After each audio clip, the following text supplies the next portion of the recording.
Hey, everybody, this is Reverend Bill. I hope everyone's having a good today. And I think we're going to start off with a little clip here, which I want to show you, just in case somebody did not see it already. Let's see. Dun, dun, dun.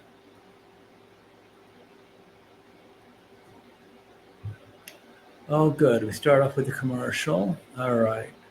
You guys probably have seen this already, but just in case. Doing a U-turn illegal. Okay, there was three people that just crashed. Again, you've probably seen this already, but doing an illegal U-turn. These guys were from India. We're going to talk at length about how this happened. I don't know how much about this you guys have learned, but I dug a little bit about that. Let me just lower this. Okay, lower that, lower that. Oh, that's not what I wanted. Let's see. That's the one I want. Okay. So we'll leave that on there for now. So that's the minivan that was crushed. Anything I say here, I gotta worry about legalese. I've researched. I'm not a lawyer. I don't know anything about this case. Uh, I've not been asked to know. I'm not a lawyer. Don't have a law degree. I just looked things up online, and I talked to AI a little bit. So this is all just sleuth work that I did online. So I'm not giving any legal expert advice here. This is all stuff that you can do online, just looking around and asking questions on AI. So this is not legal advice. So it's all alleged. Okay, now that I covered myself legally, this is not expert legal advice. This is just me poking around on the internet. This is what I found out. For generally speaking, to get a CDL license, they are generally given federally, and that allows for interstate travel. So you get a CDL federally, you can hop around state to state, happy as can be, happy as a clam, and you're fine. There are some states, at least I think states plural. I don't know how many do it, but I'm told that there are some states, California certainly being one, that can override this, for lack of a better word, and they give state CDLs. Now I'm going to explain to you how that can happen. From what I understand, California has no problem issuing state licenses to illegal aliens. I'm not going to use undocumented migrants because the thing is, those are misleading. Undocumented means they don't have paperwork. It doesn't have the implication of breaking the law. That's why I'm going to use illegal, because it has implied the fact that they are breaking the law. And I'm tired of liberals saying, "Oh, he's deporting people, and they haven't even broken any laws, or they're not criminals." The very fact they're in the country is breaking the law. So I find that to be self-serving and disingenuous. The very fact they're here makes them criminals. So I'm going to use illegal aliens because I find that to be very descriptive and honest. And I don't want to use liberal ways of dancing around, making it vague so that people aren't sure what they're dealing with. I'm going to call it like it is. No illegal aliens, because that actually describes them. And everyone knows what you're dealing with. Where I don't, liberals' words, they're fancy and they're vague, and people don't understand what they're dealing with. Illegal aliens, you know what you're dealing with. There. So California has no problem issuing driver's license to illegal aliens. So that's step one, how they get the licenses.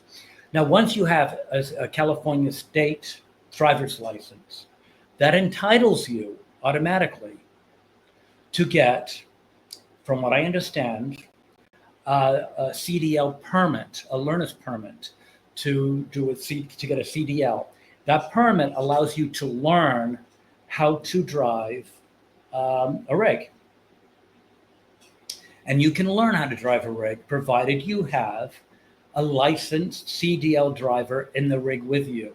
Kind of like how I think the driver's license, at least it was when I was learning how to drive way back when the dinosaurs were on the earth.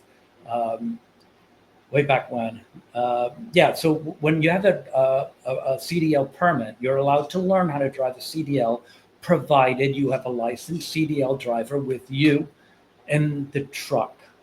So now you've gone to step 2. Step 1 is to get a license, a driver's license, which you can do. Step 2 is you got to get a CDL permit, which you can do. It allows you to hop from license to CDL permit. Now, here's where it gets tricky. There's a period of time, and I don't know what it is. I think, let's say it's 60 days. I'm not sure. It doesn't matter. I didn't memorize it, but it said, let's say 60 days. There's a period of time. Wherever that period of time is, and for the sake of argument, I'm going to say 60 days. But whatever that period of time is, if you have that license for that period of time, you're automatically entitled to take a CDL test, which is made up of 3 parts. You're not required to present any more documentation to take the exam. There's 3 parts to the exam. I think there's an inspection part. I think there's a skills part, and there's some other part. I don't know. But there is 3 parts to that exam. And all you've got to do is you've got to show that you are skilled in those 3 areas. And if you do, you get a CDL license, kind of. And I'm going to get back to that in a second. So you go from the driver's license to a CDL permit. And if you hold it for a certain amount of time, you've got to pass 3 exams.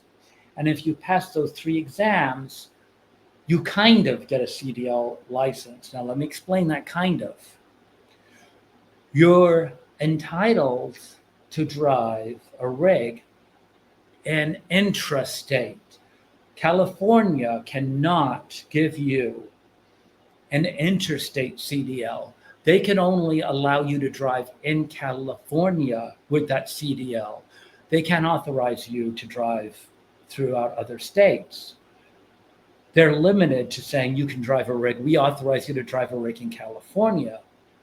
So what I'm getting at is, from what I understand in my non-legal expertise, okay, allegedly, that guy never should have been in Florida.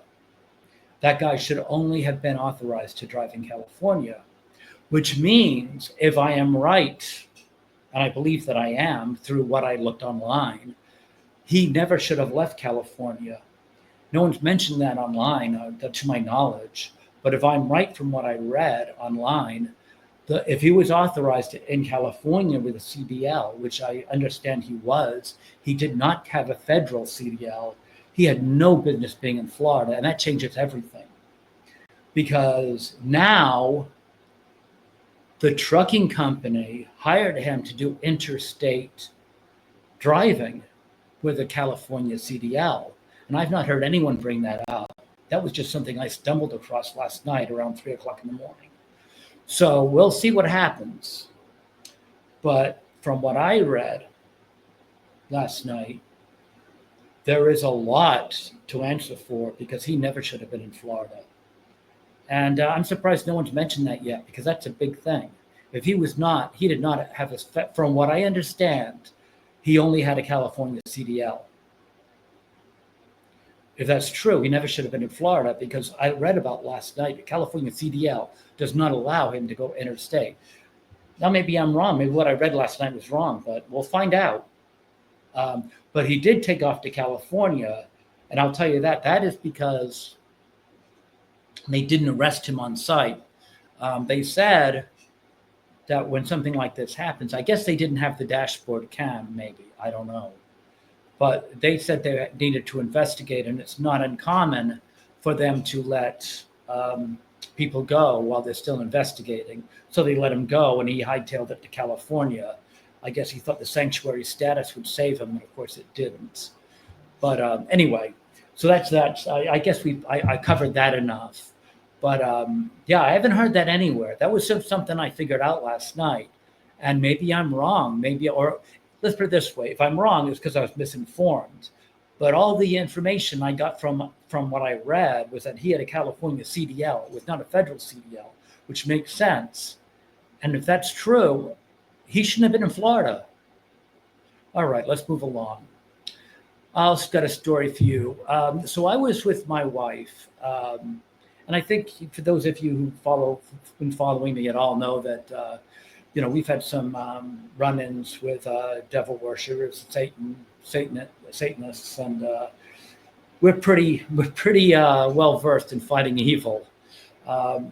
Anyway, we were in an Uber the other day, and we were sitting back there, and he was driving, and he was listening to something on a cassette tape, or I don't know whether cassette tape, whatever. It might have been a CD, who knows? But he was listening to something, whatever they play on cars now, I guess.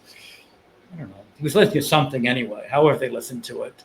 And it was obvious after about 2 minutes, he was listening to The Secret. And my wife and I immediately looked at each other. Our marriage, we're very different. I'm Irish, and she's Nigerian, and we have very different cultures. And sometimes we clash on different ideas. We like different foods. We like different movies. We are actually very, very different in a lot of ways. And we clash sometimes, because when you get people from very, very different cultures, there's a lot of misunderstandings. Yeah, I don't know if you have ever had that experience where certain cultures have different ideas. What might be very acceptable in one culture might be very offensive in another. And it can cause a lot of confusion and misunderstandings. You got to work through things. And that happens, and we do. But one of the things we are solid on is the Lord God Jesus Christ. And we're absolutely on the same page as far as that's concerned. And that's one thing that binds us very, very close together is our views on Jesus and salvation and all that stuff. So when we heard The Secret, we immediately looked at each other and locked eyes because we know very, very well what's going on.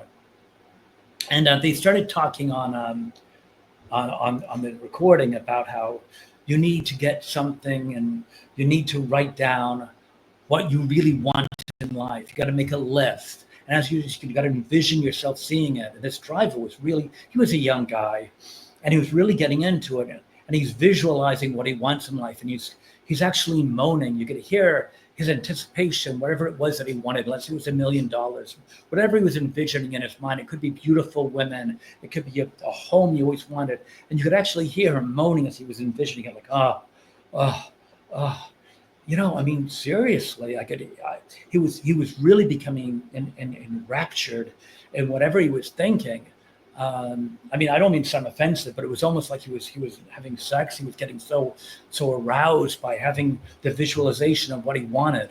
And then it said, if you're going to go to a ball game and you don't want to wait in line the night before, just envision, you don't want to wait in line. You don't want to wait in line. You don't want to wait in line. And when you go there to that ball game, you know what? There's not going to be a line. You would have willed that line away. You can do that. You can have these kind of powers. And I was in the back seat going, oh my gosh, they're not wrong. They're not wrong. But it's not the universe. It's witchcraft. And there is no doubt that The Secret is all about witchcraft. And as a matter of fact, I looked it up on AI today, just to prove to you that it's even witches know. And it says in here, in summary, this is the AI. The Secret is not witchcraft in and of itself, which I disagree. This is AI, by the way. But this is what witches say. But it's an entry point for many people into a worldview that is foundational to witchcraft and magic. It is witchcraft light version of a core magical principles, which is why they recognize and sometimes dismiss. They're saying even witches consider it witchcraft light is what they're saying. And I disagree. This is AI tiptoeing around it. It's playing It's playing nice. It doesn't want to come right out and saying it. It's called witchcraft light. But my point is, even AI is being diplomatic by calling it witchcraft light. I disagree. It's witchcraft. But even AI, which really does not want to come out and give the ugly truth, even AI is saying it's witchcraft light. And the truth is, no, it's not witchcraft light. It's witchcraft. And that is any time you're calling on forces, that's witchcraft. And let me explain that a little bit more, okay? There's only two forces in creation, whatever you want to call it. You can't call it the world or the universe. Beyond that, it's in creation. There's only two sources. There's Jesus and there's the devil. Okay, those are the only two sources of force. Only two forces. That's it. There's nothing else. So when something happens, you've got to ask yourself, where does it come from? And if your answer is, well, it doesn't come from Jesus, it's got to come from the devil. And that goes with anything. That comes with lucky rabbit's feet. That comes with tarot cards. It comes with Ouija boards. It comes with anything.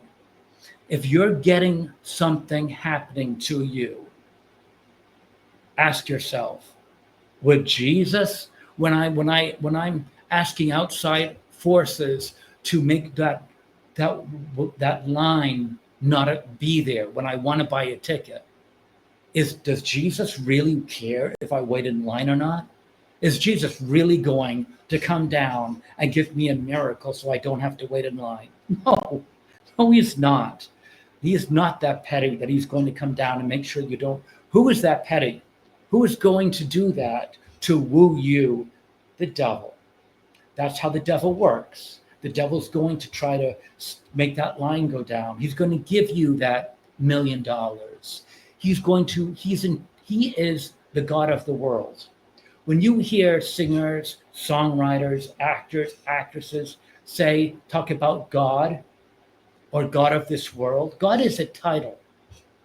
It's not a name, it's a title. And a lot of these people, they talk of God, they're talking about Satan, God of this world, that is Satan. So when you hear like Beyonce or Bob Dylan talk about God, you have to be careful to make sure what God are they talking about. Yahweh is our God, okay? Jehovah is our God. God of this world is Satan. So you got to be careful. And when people are talking about how they say this little prayer and they know that they're going to get a raise at work, that's not a prayer to Jesus. Jesus is not going to try to win you over by giving you no line to work or to make sure that your team wins in bowling. Jesus is never going to try to win you over like that. Okay, you win Jesus over. That is the devil's work. So this guy in the front seat who's wishing, I got to tell you something. Those things, those worldly things, mean nothing. Okay, I'm telling you, that is a nothing, but it's a surefire way to fall into the stuff you get in this world. It's a dead end. It really has. There's nothing in this world that is worth giving up your soul for. I've had everything and I've had nothing. And I cannot be bought because I've had everything and I've had it taken away from me. And I know how fleeting money can come and go. And I've had houses and I've been homeless. And I've been a millionaire and I've had nothing. And I'll tell you, money can just go overnight. But it's your soul that matters. And when I saw that poor kid in the front seat, and I got to tell you, I think he's ready to sell his soul for all those things he wanted. And my wife and I were just looking, and we both are on the same page. There's nothing in this life that is worth giving up your soul and giving up anything. I mean, it's all fleeting, and it means nothing. What does matter is salvation and Jesus. And anything else is just noise. So it really shocks me when I see people that are getting that excited over money, women, property, houses. Yeah, you might get them, but then they're all gone overnight, you know. And it's only in losing that you realize how little they're worth. I mean, that's why Jesus got the apostles to give up everything. It's only in losing everything. It wasn't until I lost everything that I realized having them means nothing. Um, so yeah, it's sad to see people so desperate to get things that mean so little. Um, I don't know. Let's move along. Um, what else do we have here? Yes, The Last Kingdom. This is a show that was on Netflix. Very interesting. For those of you who haven't seen it, I do recommend this.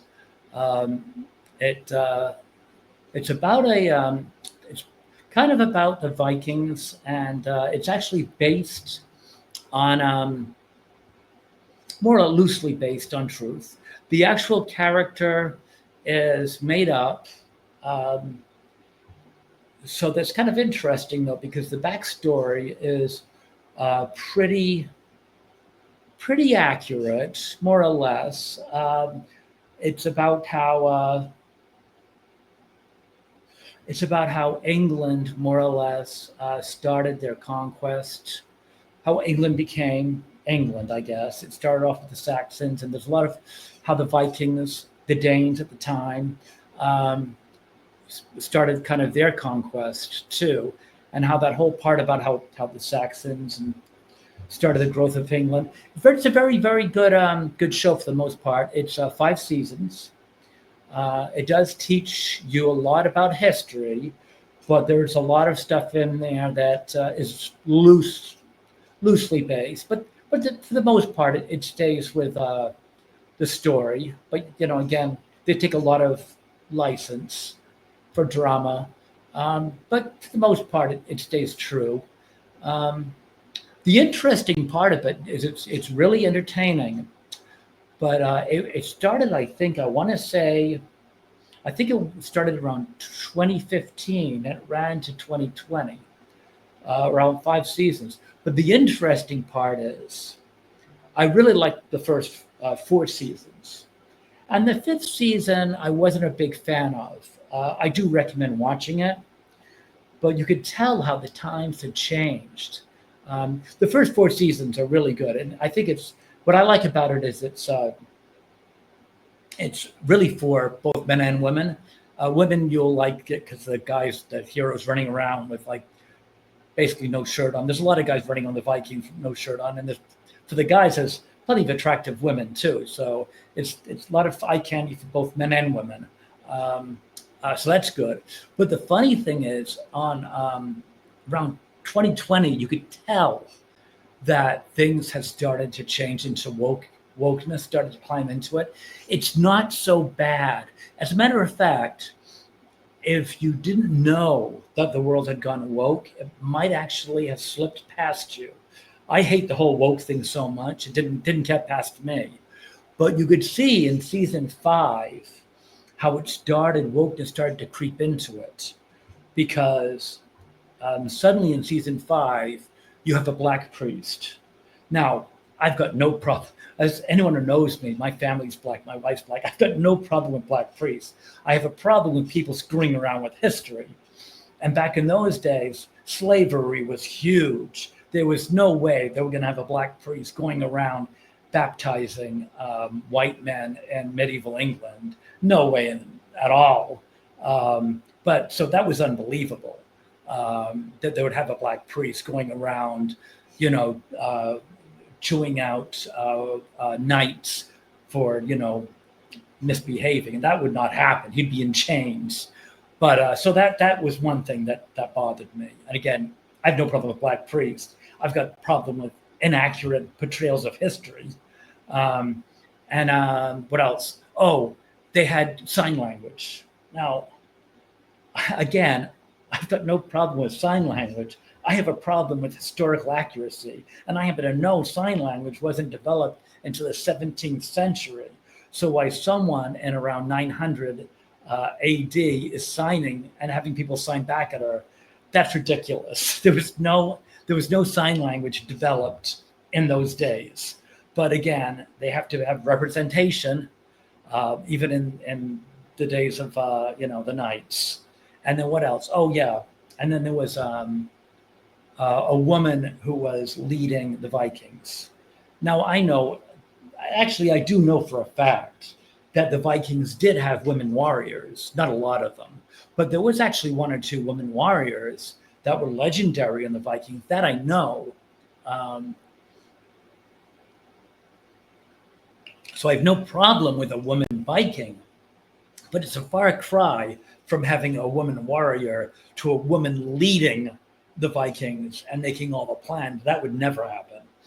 So, it was spilling over into wokeism. And also, I found a little bit around the plots. I found that I don't know whether they let the writers go because they, a lot of times in the last season of shows, they let the writers go because they're like, hey, something, we're wrapping it up. Why don't you go find another job?